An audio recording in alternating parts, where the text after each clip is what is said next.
¿Qué tal? Buenas tardes a todos, ¿cómo les va? Bueno, nos encontramos nuevamente en el ciberespacio. Para los que no me conocen, me presento, Graciela Petrella, soy coordinadora de la escuela y docente también.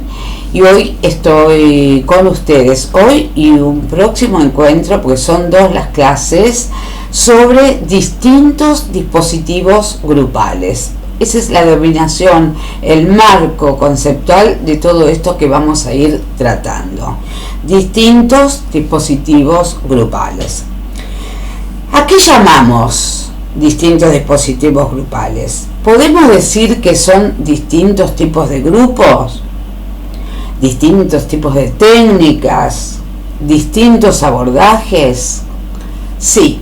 Nos inclinamos por estos dos últimos conceptos, distintas técnicas, distintos abordajes. Eso, la forma de abordarlos, también es lo que hace que los grupos sean distintos. Ustedes hasta ahora tienen el diseño y la práctica del grupo operativo.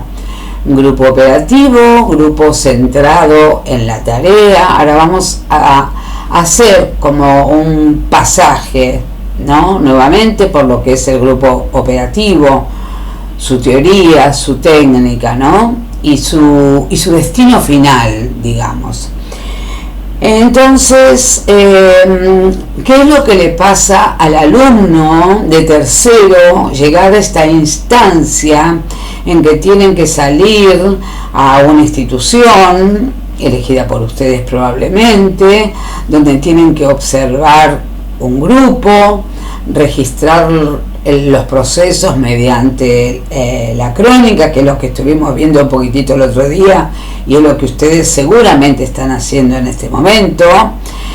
¿Y qué es lo que les produce? Se encuentran con otro tipo de grupos o de dispositivos o de coordinaciones a los cuales no están habituados. Entonces, por lo general viene un desánimo, una desazón, cuando no la crítica al espacio grupal que están observando y al coordinador o los coordinadores que están llevando a cabo la tarea. ¿Por qué critican? Critican porque ustedes están acostumbrados, ustedes aprendieron, su aprendizaje fue en otro espacio, con otro encuadre. También tenemos que hablar de distintos tipos de encuadre cuando hablamos de distintos dispositivos. Entonces la realidad es que no existen distintos tipos de grupo, sino que lo que existe realmente son distintos dispositivos.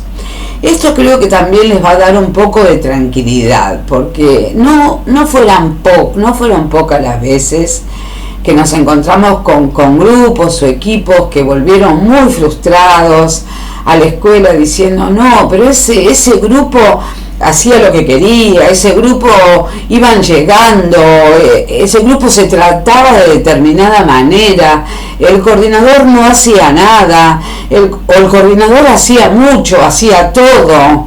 Claro, estaban observando o les va a tocar observar un grupo distinto. Entonces es bueno que sepan que existen distintos dispositivos grupales que hacen, por supuesto, que los grupos sean distintos, con distintas actividades, distintas finalidades.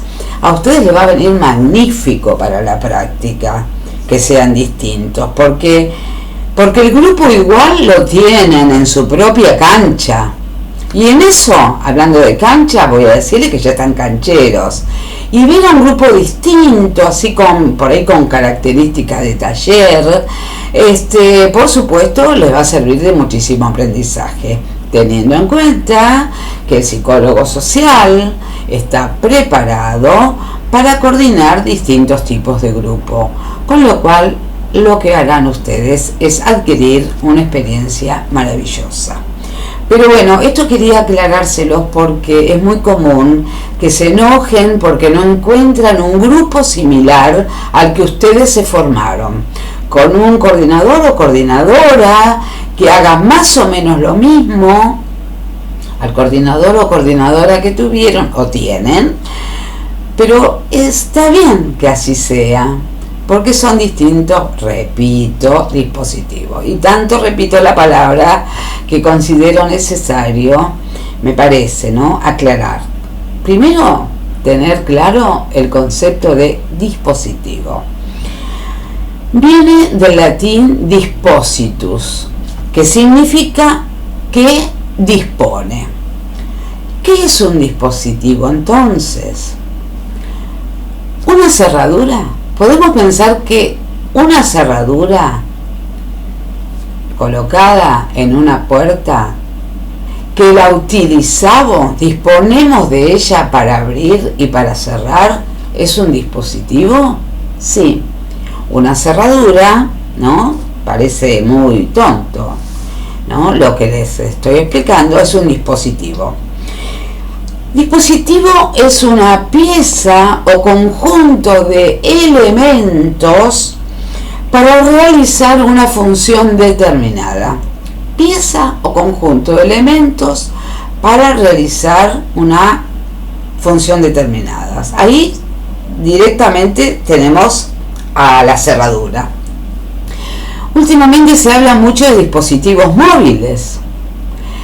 ¿Qué serían los dispositivos móviles? Aquello que nos está sirviendo para comunicarnos, para que haya una interacción, una intercomunicación a la distancia. ¿Es un dispositivo? Es un dispositivo. ¿Se entiende entonces? Un celular es un dispositivo. Una computadora, este modo que yo estoy grabando la clase, es un dispositivo, porque yo dispongo de él para llegar a mi objetivo. ¿Se entiende? Entonces, cuando hablamos de dispositivos, también es una manera de apelar a él para coordinar, si es que en ese grupo que están observando se le dice coordinar a un grupo. Entonces, vamos a centrarnos en esto que estamos hablando, en los distintos dispositivos grupales. Cuando en psicología social hablamos de grupo operativo, este es el sobrevuelo que quiero hacer yo sobre la teoría y técnica del grupo operativo, que esta primera clase la vamos a utilizar un poquitito para eso. Hablamos también de determinado dispositivo que utilizamos para lograr nuestro objetivo. Entonces, para nosotros, ese dispositivo convierte al grupo operativo en un instrumento. Un instrumento. Piaget-Rivière utiliza la expresión grupo operativo en dos sentidos. Ténganlo presente esto. Es muy interesante cómo queda pegado, ¿no es cierto?, la teoría a la práctica. Primero se le dice grupo operativo al grupo en el cual se aplica la denominada técnica. Entonces yo, como en el grupo que estoy coordinando aplico la técnica de grupo operativo, al grupo, ¿cómo le digo? Grupo operativo. Digo, le quedó grupo operativo. Yo todavía no sé si lo va a hacer. Sin embargo, si la teoría es de grupo operativo, el grupo es un grupo operativo y lo dejamos ahí, ¿no es cierto? ¿Y qué sería un grupo operativo? El otro día un poquito lo estuvimos hablando. Un grupo centrado en la tarea. En principio en una tarea explícita, que puede ser aprendizaje, creatividad, curación, etcétera.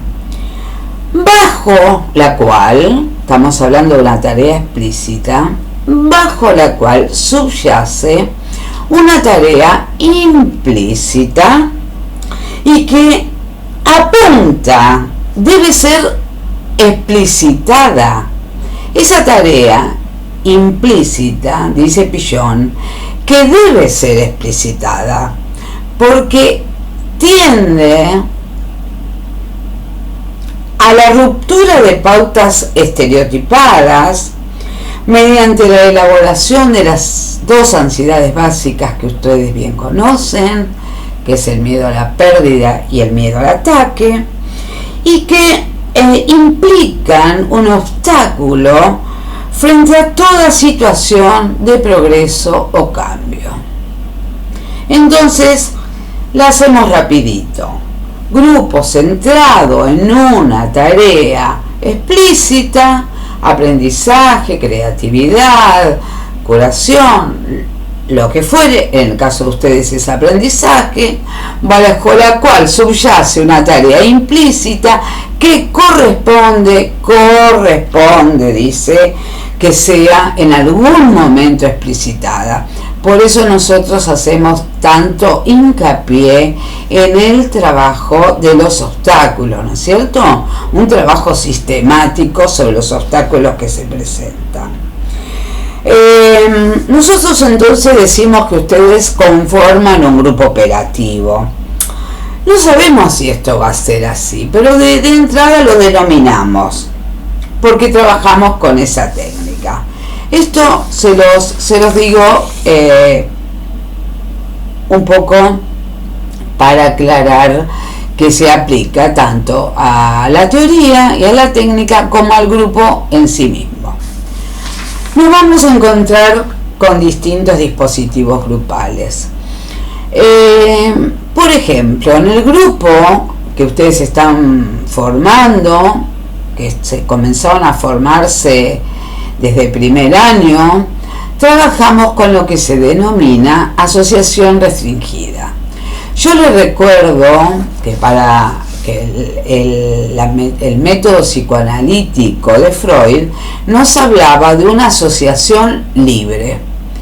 Sin embargo, donde el sujeto podía hablar de lo que quisiera, es más, cuanto más hablara mejor, ¿no es cierto? Así el analista tenía más material para ir a buscar aquello que pudiera estar obturando algo de la salud de ese paciente.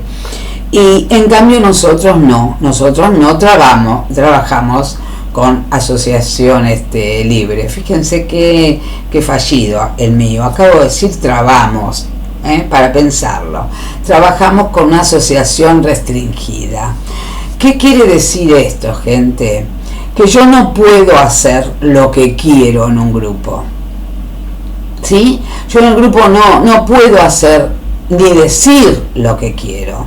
Y cuando decimos que el grupo operativo es además terapéutico por añadidura, es importante que ustedes sepan qué es lo que están queriendo decir con eso.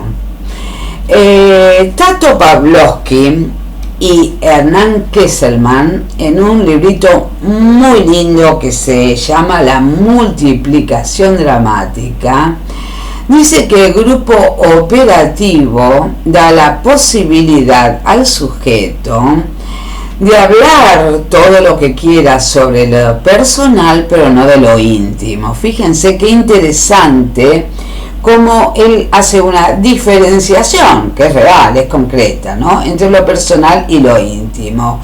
Y en hablar de lo personal, ¿sí?, tengo que tener ese cuidado, diría, ¿no?, de no irme hacia la cuestión hacia no tomar la posta. Por eso decimos que en el grupo no podemos hacer lo que queremos. El grupo está para que el individuo, con esto hablar de lo personal, bordee sus dificultades, ¿no es cierto? El grupo también le pone un borde a las dificultades del sujeto. En el grupo no se puede todo. Y fíjense ustedes qué interesante esta propuesta, ¿no? No todo ahora y no todo ya en el grupo. Creo que ustedes ya vieron el teórico sobre actitud y aptitud psicológica.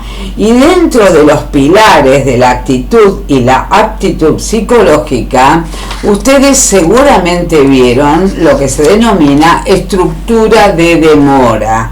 O sea, demorarme en la angustia, demorarme en el dolor, demorarme en el deseo de intervenir, demorarme y trabajar mi narcisismo que me está impulsando a una permanente intervención, ¿sí?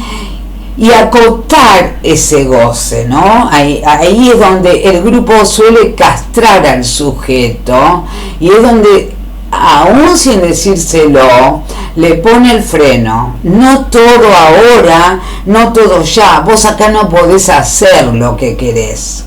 Después, si pueden pensar en esta clase y si alguna vez le pasó, piensen en el límite, además del encuadre ya establecido, ¿no? El encuadre con el cual trabajamos, es el encuadre que el propio grupo, ni hablar del coordinador, que para eso está también, le pone al propio sujeto ante la posibilidad de algún desborde. No todo ahora, no todo ya. Este acompañamiento que hacemos nosotros del otro, acompañándolo a bordear su propio malestar, es esto en cuanto a integrante, ¿no? Es lo que también nos acerca a nuestro propio malestar. Y uno, cuando digo que uno no puede hacer la verdad lo que se le canta, ya estamos hablando de un goce acotado. Este vacío, como dice el tango, imposible de llenar, ¿no? Salto de un poquito de Lacan, que habla de un goce acotado, a un tango que dice vacío imposible de llenar. Y también tengo que mencionarlo a Pillon cuando habla sujeto de necesidades que solo se satisfacen socialmente. Yo voy al grupo a satisfacer algunas necesidades, pero también hay un borde para esas necesidades de las cuales nos están hablando Pavlovsky y Kesselman cuando nos hacen una diferenciación entre lo privado y lo personal. ¿Se entiende, gente? El coordinador tiene que acompañar al grupo en el proceso de la tarea, proceso que además alrededor del cual el grupo se estructura, ¿no es cierto? Y ahí aparece el pasaje de serie a grupo, la mutua representación interna, la tarea, y el grupo se va estructurando. Pero siempre se va a ir estructurando por el camino del no todo. No todo puedo, no todo ahora, no todo ya. ¿Sí? No puedo entrar a un grupo pateando sillas, ¿no? ¿Y qué pasa si yo les digo que ustedes pueden tener la ocasión de observar un grupo donde eso sí estén habilitados para eso, ¿no? ¿Qué sustito daría? Bueno, prepárense porque eso puede pasar. ¿Por qué puede pasar? Porque en otros grupos el dispositivo es distinto y puede permitir algún tipo de situación. Estoy exagerando cuando hablo de pateando sillas, estoy hablando de que el sujeto por ahí sí puede hablar de lo íntimo, entonces hacemos ahí la diferenciación íntimo-privado. El camino de un grupo operativo también es atravesar el camino de la demora, por eso les hablé recién y por eso ustedes tuvieron clases sobre lo que se denomina estructura de demora. En el grupo yo traigo una pieza, vos traes la otra, el otro trae otra y entre todos armamos algo.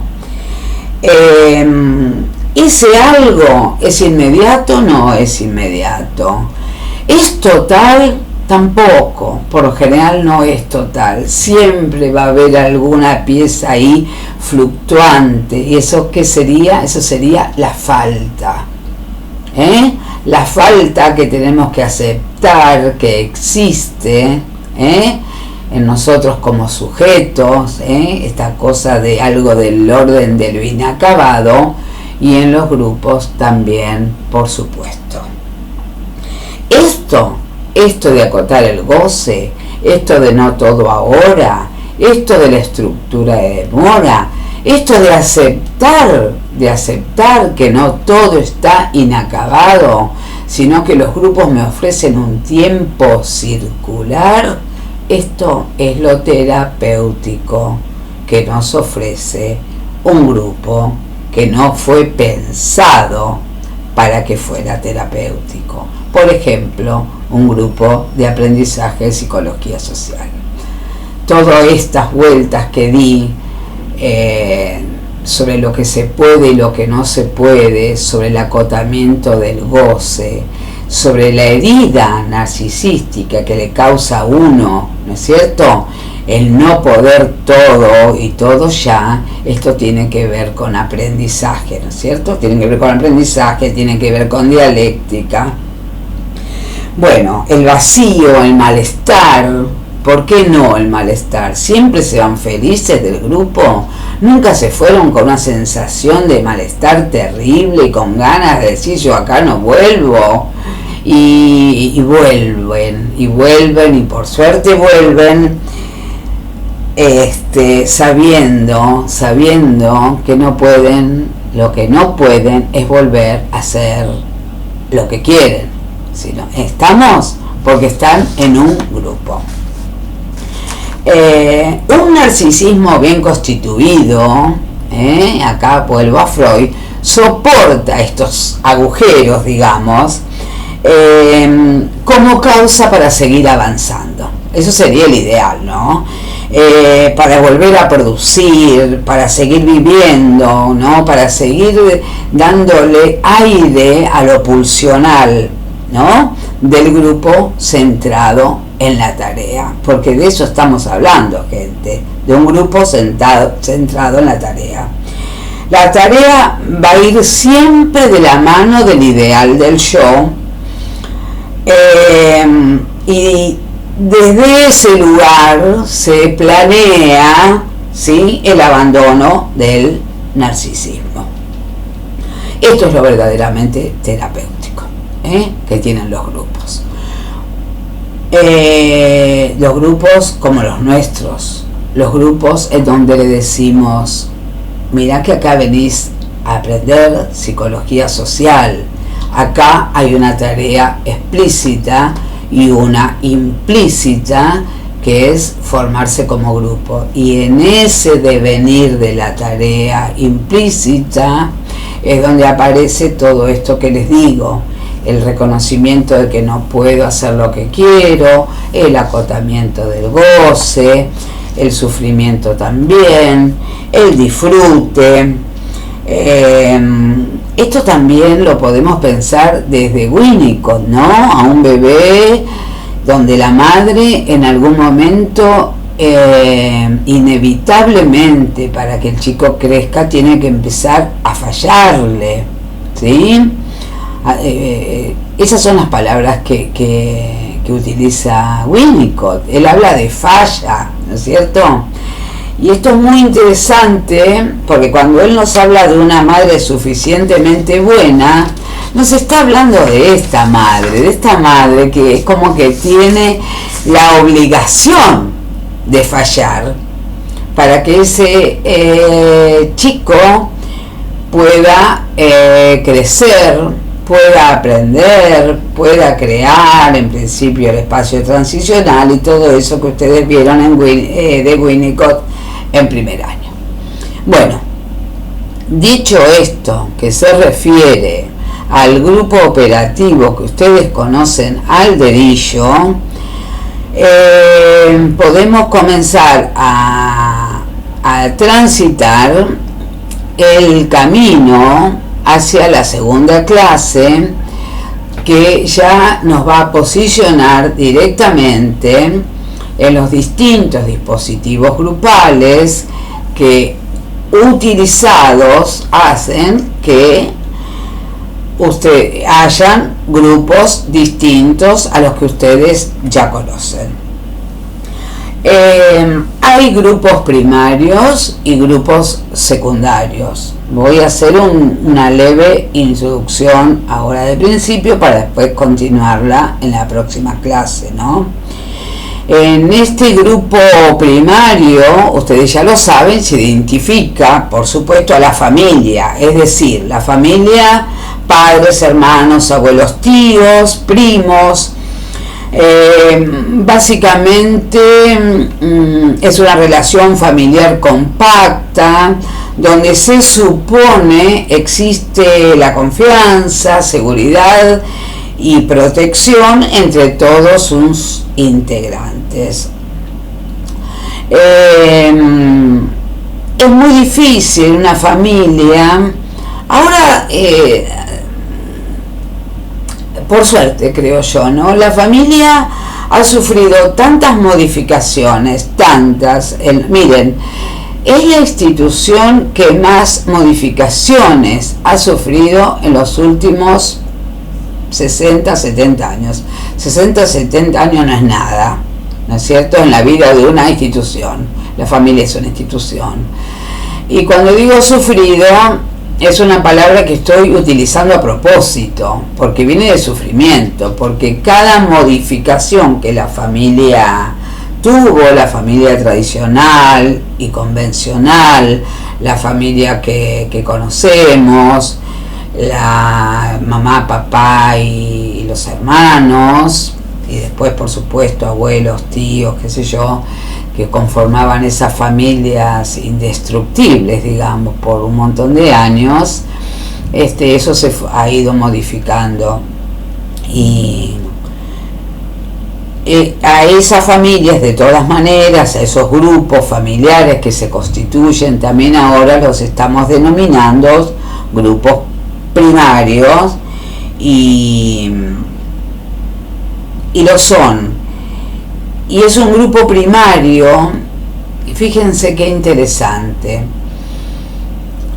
Grupo primario y grupo natural sería. ¿Cuándo deja una familia de ser un grupo natural? Y ahí ya nos metemos en dispositivo. Cuando alguien comienza, esa familia tiene determinada problemática y alguien de la afuera, un profesional por lo general, se mete en la familia, es convocado por la misma y se mete en la familia para trabajar con ese conjunto de personas, y ese grupo natural deja de serlo para convertirse en un grupo artificial. ¿Por qué? Porque ya se está utilizando para esa familia, para trabajar con esa familia, un dispositivo. Entonces dejó de ser natural y comienza a ser artificial. Después podemos hablar de grupo secundario.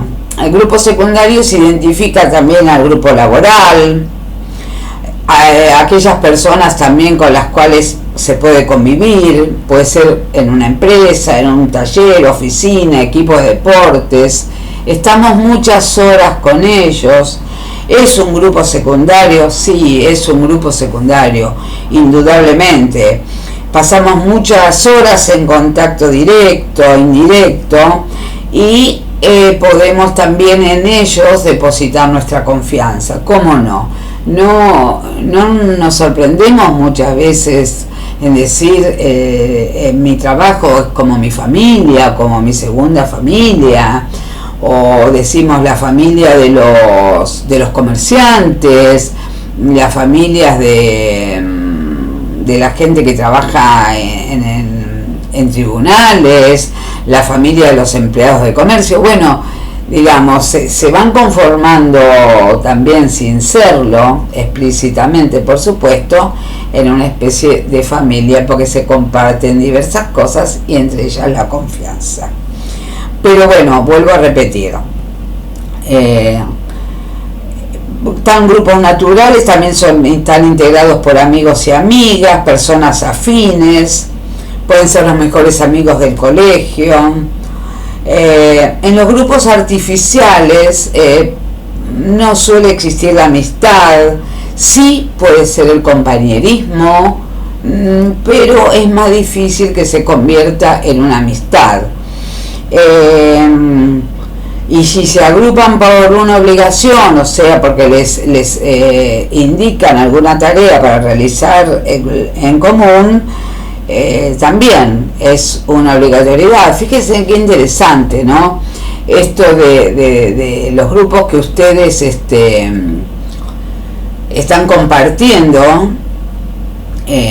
pueden llegar a tener una relación muy interesante, pero es muy difícil que se desarrolle una amistad duradera, profunda, una vez que dejan la escuela y a través de los años. Bueno, gente, seguimos. Hay grupos formales e informales, hay grupos abiertos y cerrados. Esto después lo vamos a abordar cuando veamos los dispositivos, ¿no? Hay grupos que permiten todo el ingreso de distintas personas, y otros que puede entrar cualquiera, ustedes lo van a ver, y hay otros que no, que son grupos cerrados. Un ejemplo muy claro de un grupo cerrado, que hay como una contradicción o como una paradoja, ¿no? Serían los grupos de alcohólicos anónimos. ¿Por qué? Alcohólicos anónimos o narcóticos anónimos o grupos de aquellos que tienen ludópatas también, ¿puede entrar cualquiera? Sí, puede entrar cualquiera, pero cualquiera que tenga alguna de esas condiciones. Alcohólicos anónimos solamente puede entrar un alcohólico, alguien que tenga dificultades, ¿no? con el consumo. En el grupo de narcóticos también, la condición es el anonimato, pero alguien que no tenga esa condición no puede entrar. Esos grupos, que son muy interesantes para observar, operan, nos acotan el goce. Son interesantes para observar, pero seguramente a ustedes no les van a permitir entrar, porque no tienen la condición de alcohólico o de consumir alguna sustancia, entonces no pueden ingresar. Ahí se dan las dos condiciones, que es abierto para cualquiera que tenga la condición de consumir algo o de jugar en exceso o lo que fuere. Entonces es un grupo abierto, pero además es cerrado para aquel que no.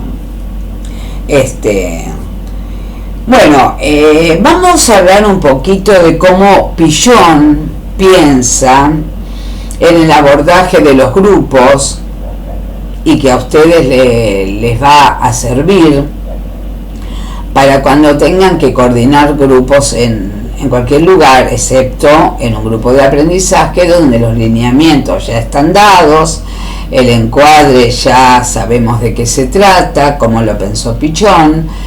Pero si ustedes tienen que coordinar un grupo en una comunidad, en un barrio, bueno, barrio y comunidad es más o menos lo mismo, tienen que pensarlo como piensa Pillon, ¿no es cierto?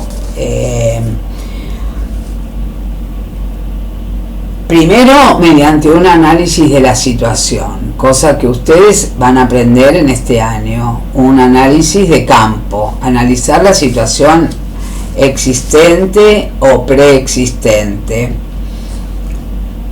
y después apelar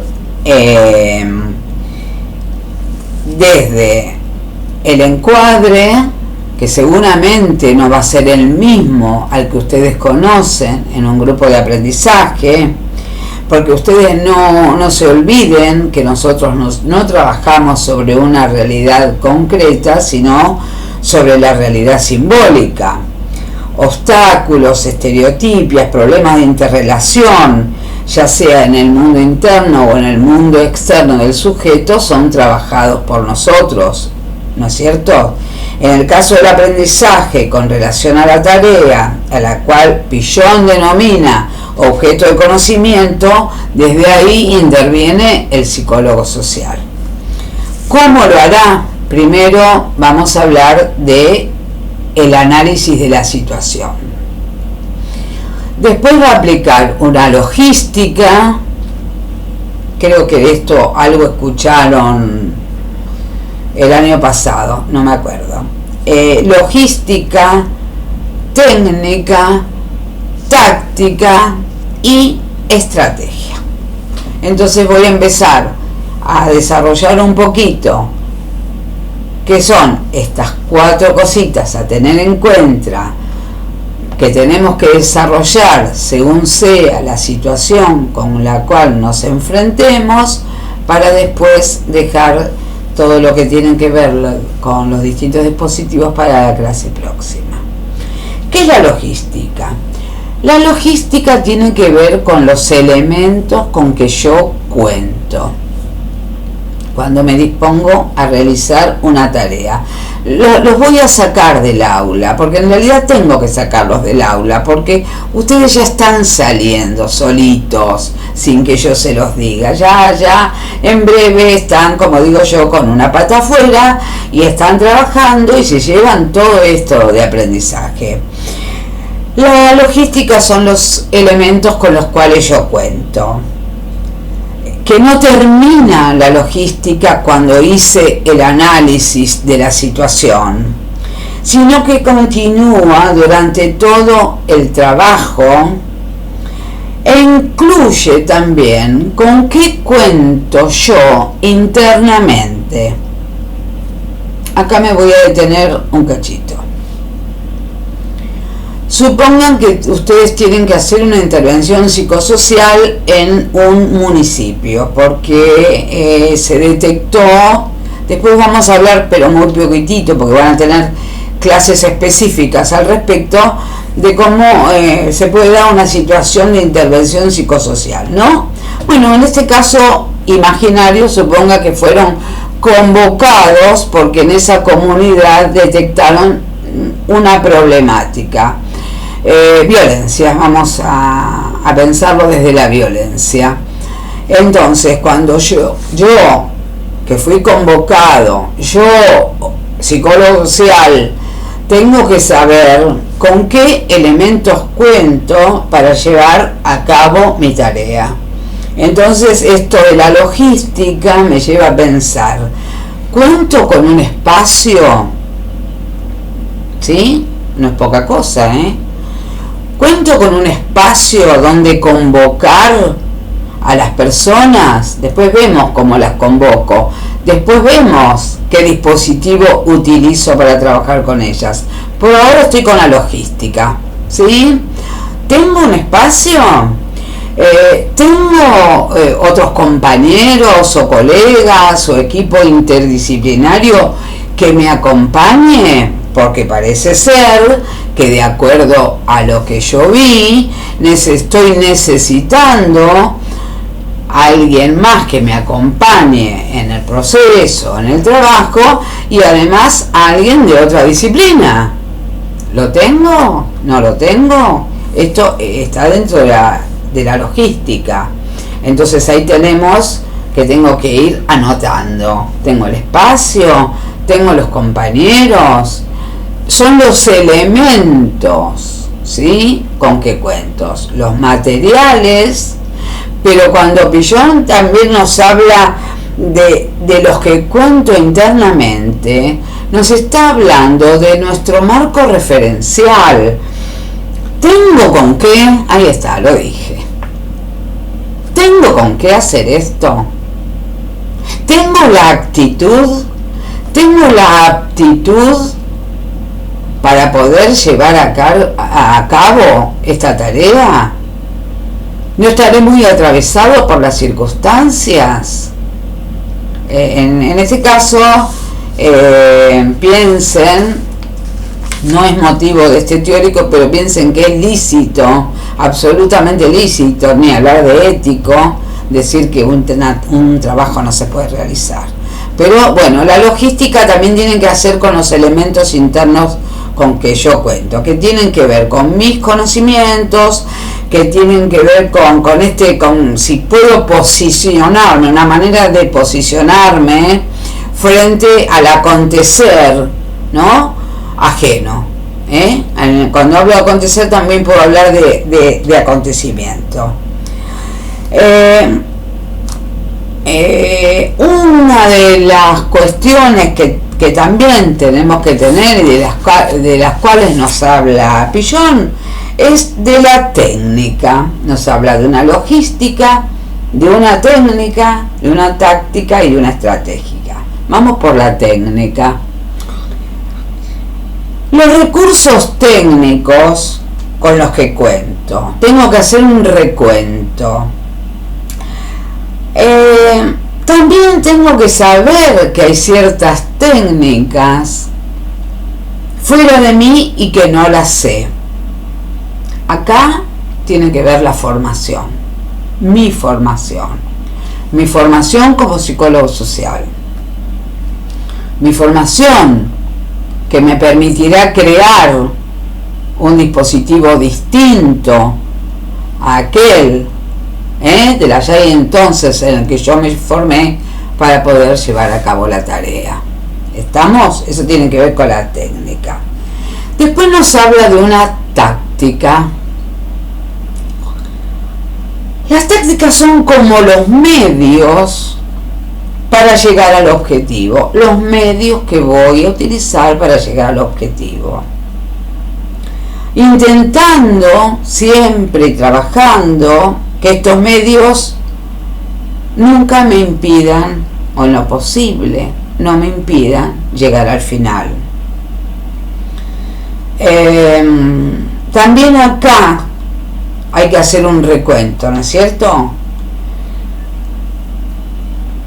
de aquellas técnicas que conozco y otras que deberé aprender. Bueno, gente, logística, técnica, las vimos. Táctica y estrategia quedan para la próxima clase, para meternos de lleno en la próxima clase. Las vamos a desarrollar. Y después de desarrollar lo que es la estrategia, lo que son las técnicas, nos vamos a ver qué nombre tienen esos distintos grupos que ustedes pueden llegar a conocer. Así que bueno, yo espero que esta clase sea esclarecedora. Sé, y lo hice a propósito, que se basó más que nada en las características de un grupo operativo centrado en la tarea, porque nunca es suficiente, nunca, créanme que nunca es suficiente. Autoras y autores que recomiendo: Ana María Fernández, Ana María del Cueto, dos grandes autoras que han trabajado sobre grupos mucho, y el librito que les acabo de comentar de Pavlovsky y Kesselman sobre la multiplicación dramática. Creo que van a ser muy valiosos para ustedes. Bueno, cierro esta clase virtual. Nos estamos viendo con la otra clase virtual que después voy a grabar. Buenas tardes o buenas noches o buen día, depende del momento. Hasta luego.